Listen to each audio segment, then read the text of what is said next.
क्षेत्रीय विरासत दिवस प्रतिवर्ष मनाया जाता है। इसकी यात्रा रामकृष्ण मिशन क्षेत्रीय आश्रम से शुरू होती है और शहर की मुख्य मार्गों से होते हुए गुजरती है।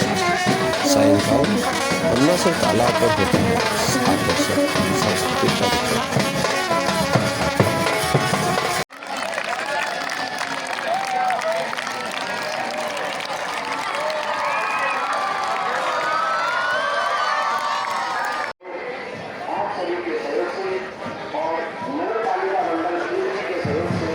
विरासत दिवस समारोह क्षेत्री का एक बहुत बड़ा उत्सव है।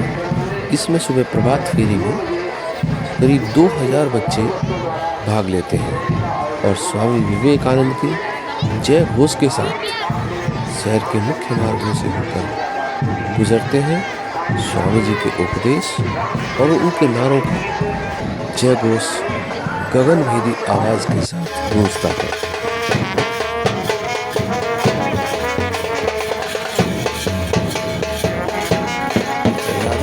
झुंझुनू जिले में स्थित है क्षेत्री का कस्बा। यहाँ स्थित है प्रसिद्ध अजीत विवेक संग्रहालय। यह स्वामी विवेकानंद के जीवन पर आधारित है। यहाँ से प्रभात फेरी का शुभारंभ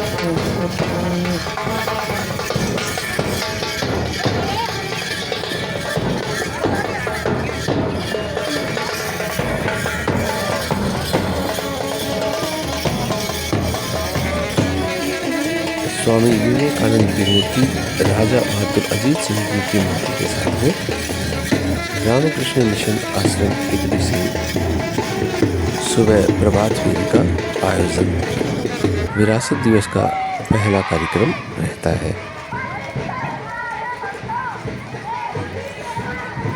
विरासत दिवस 2022 का आयोजन रामकृष्ण मिशन क्षेत्री और नगर पालिका मंडल क्षेत्री के संयुक्त संयोजन में किया गया है। क्षेत्री ही वह कस्बा है जहां स्वामी जी अपने जीवन काल में 3 बार आए थे। यहीं पर राजा अजीत सिंह जी बहादुर द्वारा स्वामी विवेकानंद नाम दिया गया था, जिसे स्वामी जी ने सम्मान के साथ में स्वीकार किया। अमेरिका जाने की यात्रा की समस्त बंदोबस्त और उनकी यात्रा में होने वाली सुगमता की सहायता आदि को निवेदन किया गया था, जिसे स्वामी जी ने स्वीकार करके इस क्षेत्रीय कस्बे के वासियों के लिए अपनी कृतज्ञता प्रकट की थी। जिस स्थान पर स्वामी जी रुके थे वह स्थान अब रामकृष्ण मिशन का एक मठ बन गया है। इसी भवन में अजीत विवेक संग्रहालय की स्थापना हुई है। यह राजस्थान प्रांत का स्वामी जी पर बनने वाला सबसे बड़ा संग्रहालय है और देश का 5वां बड़ा संग्रहालय है। इसमें स्वामी जी के बचपन से समाधि तक की यात्रा के साथ ही ज्ञान दर्शन और उन स्थानों का विशद विवरण है जहाँ से स्वामी जी का संबंध रहा है। यह उत्सव विगत 11 वर्षों से लगातार मनाया जा रहा है। इस उत्सव के माध्यम से स्वामी विवेकानंद के क्षेत्रीय आगमन की याद ताज़ा होती है और वही दृश्य जीवंत किया जाता है जो 12 दिसंबर 1897 को घटित हुआ था। शिकागो से लौटने के बाद स्वामी जी क्षेत्री पधारे।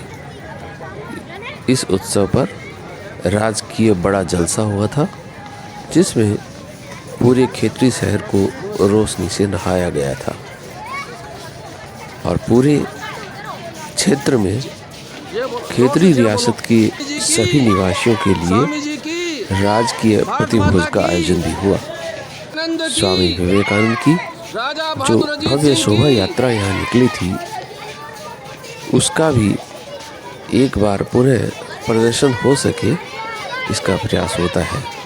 इस आयोजन में न केवल क्षेत्री बल्कि देश के विभिन्न भागों के पर्यटक यहाँ आते हैं और इस उत्सव का आनंद लेते हैं।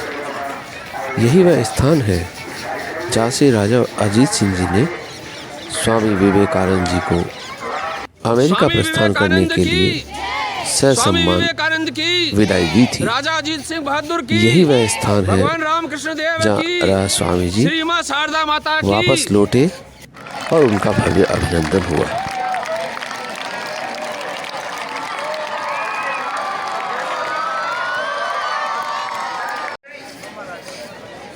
बग्गी में स्वामी विवेकानंद जी बैठे हैं और उस बग्गी को चलाने का कार्य भी राजा अजीत सिंह जी ने किया, जो कि स्वामी जी के लिए महान सम्मान था। अब हम पहुंचे हैं पन्नासर तालाब, एक ऐसा स्थान जहां स्वामी जी का नागरिक अभिनंदन हुआ। चारों तरफ हजारों दीपकों से सज्जित यह तालाब बहुत ही बेहतरीन दिखाई देता है। इसका वास्तु डिज़ाइन इतना अद्भुत है कि यह एक बार में देखने से दर्शकों का मन मोह लेता है।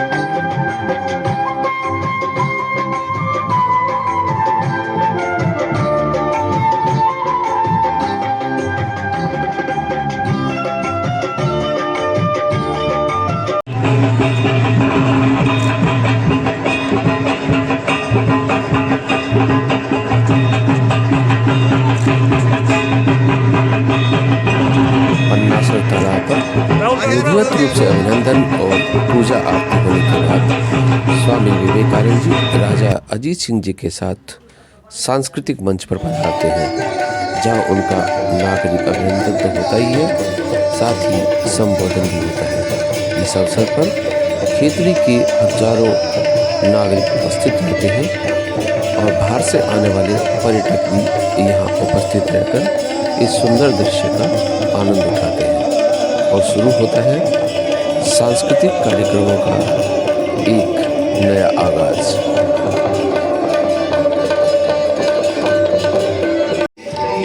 सांस्कृतिक कार्यक्रम में भारत के विभिन्न प्रांतों से सांस्कृतिक आयोजन की झांकियां प्रस्तुत होती है। विरासत दिवस 2022 का मुख्य आकर्षण रहा भगवान श्री कृष्ण की विभिन्न प्रकार की लीलाएं, फूलों की होली, माखन चोर और रासलीला, जिसने दर्शकों का मन मोहा।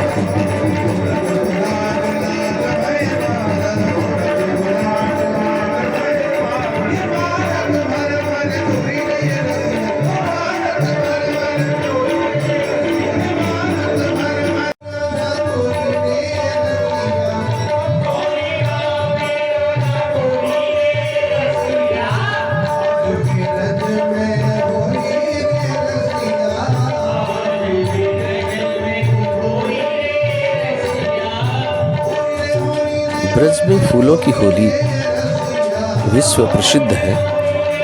साथ ही ब्रज में होली का एक विशेष रूप भी देखने को मिलता है, जिसे लठ मार होली भी कहा जाता है। इसमें गोपियाँ ग्वाल बाल के साथ में लीलाओं का प्रदर्शन करती है।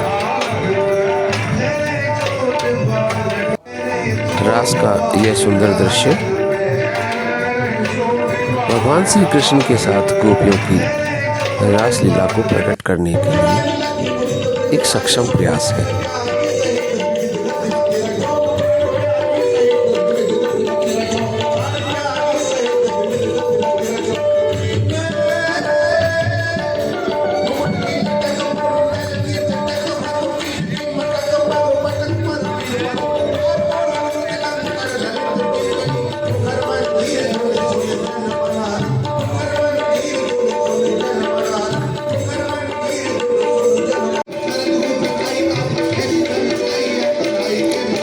रोशनी में नहाया हुआ पन्ना सर तालाब हजारों दीपक के साथ।